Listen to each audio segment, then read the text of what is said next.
रतनगढ़ नाम के गांव में आनंद अपनी माँ और पत्नी मैना के साथ रहता था। मैना देखने में बहुत खूबसूरत और व्यवहार कुशल थी, लेकिन वो अपने साथ कुछ खास दहेज लेकर नहीं लाई थी, इसलिए आनंद की माँ उसे पसंद नहीं करती थी। आनंद बेटा, मैं सोच रही हूँ तुम्हारा दूसरा लगन करा दूं। वो क्यों माँ? मैना सुंदर तो है, साथ ही सुलझी हुई लड़की है। तो उसकी बुद्धि का मुझे अचार डालना है क्या?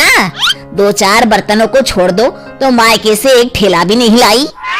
माँ, हमें किस चीज की कमी है? भगवान की दया से सब कुछ तो है। अरे समाज में रुतबा भी तो होना चाहिए ना। भगवती के बेटे की दुल्हन छोटा हाथी भरकर बर्तन भांडे लाखों के जेवर लाई है, और बहू देखने सुनने में भी ठीक ठाक है।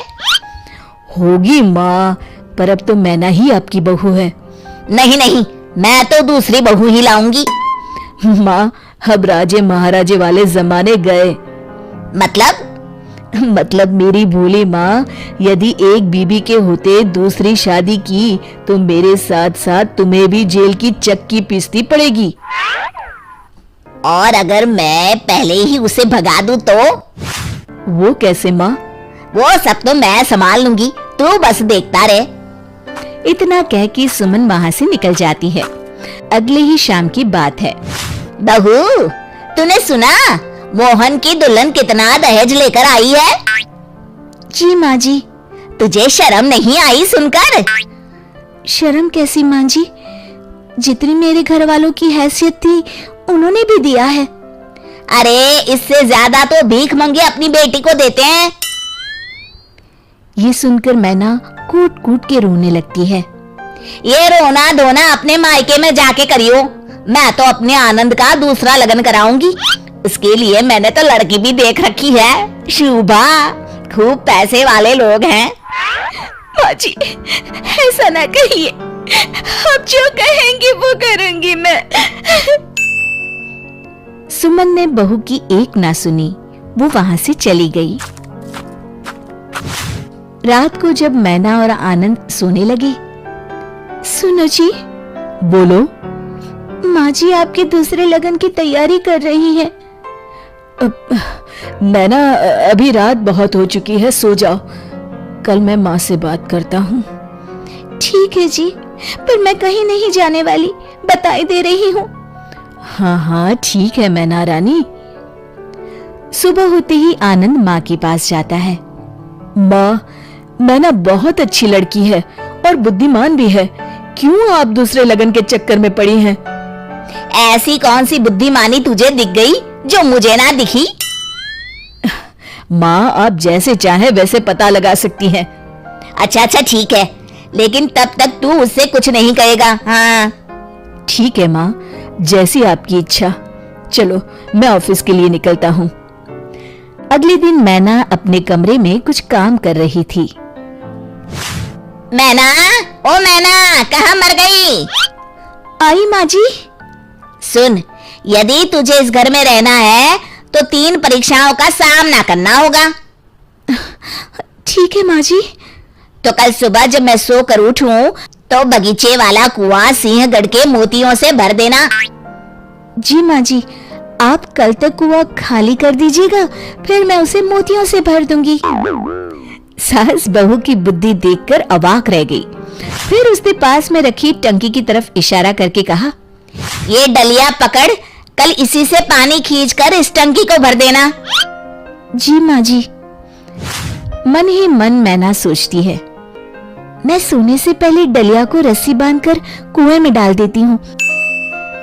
सुबह तक बांस की डलिया फूलकर पानी को अपने अंदर रोकने लायक हो जाएगी। अब मैना अपने कमरे में सोने चली जाती है। सुबह जब सास सोकर उठी तो बहू ने कहा, लीजिए माँ जी, जैसा आपने कहा था मैंने टंकी भर दी है। सासू माँ भरी टंकी और डलिया में भरा पानी देखकर सब समझ गई।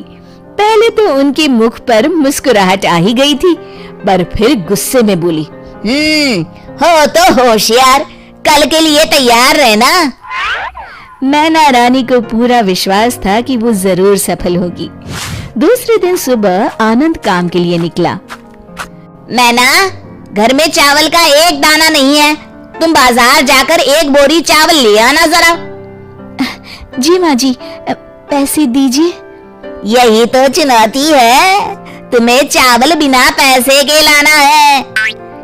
क्या, बिना पैसे के? हाँ, और अकेले उतनी दूर जाना ठीक नहीं है, तो तुम साथ में ये नील गाय ले जाओ। जी। और हाँ, नील गाय बेच कर मत आइयो, नहीं तो घर में पैर नहीं रखने दूंगी। नहीं बेचूंगी माँ जी, आप निश्चिंत रहें। दोपहर को मैना ने सास को आवाज दी, माँ जी लीजिए, मैं चावल की बोरी ले आई। हाय हाय, कैसे उधार लाई क्या? नहीं माँ जी, नील गाय के बाल और सींग बेचकर। सास उसकी बुद्धिमानी देखकर फिर हैरान रह गई। ठीक है, अभी खाना बना, पेट में चूहे कूद रहे हैं। उसी दिन रात में मैना को बुलाकर सास ने कहा, सुन, कल मुझे राख की 2.5 हाथ की रस्सी बना के देना। राख की रस्सी? हाँ, सही सुना तूने, राख की रस्सी। मैना चुप रहती है। ये तेरी आखिरी परीक्षा है, अगर तू इसमें सफल होती है तो तू जो कहेगी मैं वही करूंगी। वो बिना कुछ कहे कमरे में चली जाती है। सुबह होती है और सासू माँ मन ही मन सोचती हैं, लगता है इसका कोई तोड़ नहीं मिला मैना रानी को, तभी तो सामने नहीं आई। चलो बढ़िया है, पिंड छूटा, अब मैं जाकर नहा लेती हूँ। उधर मैना ने एक बड़ी थाली में नाप कर 2.5 हाथ की रस्सी रखी और उसमें आग लगा दी, जिससे वो रस्सी राख की बन गई। जब कुसुम नहाकर आई, तभी मैना ने आकर धीरे से थाली रखते हुए कहा, माँ जी ये लीजिए राख की रस्सी। सास ने परात की तरफ देखा और मैना को गले से लगा लिया। तू तो सच में विद्वान है री, मेरे आनंद के लिए तुझसे अच्छी दुल्हन तो हो ही नहीं सकती। शिक्षा, हमें दहेज का लालच कभी नहीं करना चाहिए।